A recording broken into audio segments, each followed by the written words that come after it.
Happy 4th of July. I'd like to share with you a story entitled Memories of a Time of Patriotic Zeal. The heart of a 6-year-old boy overflowed with pride and patriotic zeal as he stood with his mother and sister at the corner of Hamilton and East Gordon Street in Dalton, Georgia on the 4th of July, 1949. The exhilarating notes of Stars and Stripes Forever grew steadily in volume as the parade drew nearer up the avenue. The Great World War II had ended only 4 years earlier, and these military parades dominated their hearts each season of Memorial Day, 4th of July, and Veterans Day. The memory of his father returning home from the European theater of war was fresh in the mind of the young lad. The American flag was displayed everywhere, including homes, businesses, and automobiles.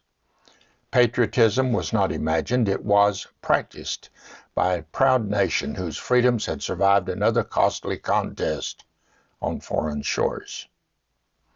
As the band approached, the intensity of the moment was overwhelming. The columns of veteran soldiers who had recently returned from battle in the Pacific and Europe followed closely behind the band. They were sharp in their freshly pressed military uniforms, with combat and campaign ribbons on their breasts. Company after company continued the march. The boy suddenly broke loose of his mother's grip as his father passed by with stern eyes fixed directly ahead. Running alongside that column of brave men, the boy proclaimed over and over again, "That's my daddy!" But such exclamations did not distract his father's attention from the duty at hand. In fact, each of those veteran heroes stood their role and took it in the celebration just as seriously as they had taken their roles and stood them as defenders of hearth, home, and freedom during the war. In those days, Dalton was a profoundly patriotic city. They honored the soldiers who had sacrificed so much for their freedom and security.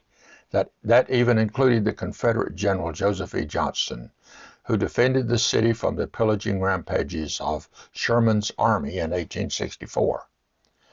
Throughout my childhood, a monument stood in the center of the city to commemorate General Johnston's defense of Dalton.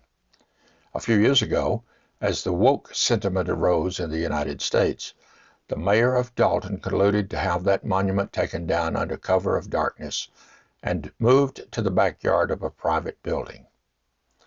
I have not visited Dalton for many years, but I believe the patriotic zeal of the city has subsided to some extent. Like many parts of America, the sacrifices of the past of her gallant military heroes have been overwhelmed by the political and commercial interests of the day.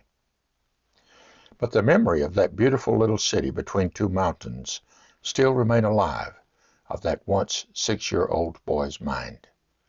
The men she sent into that terrible war will also live until his dying day in his fondest memories.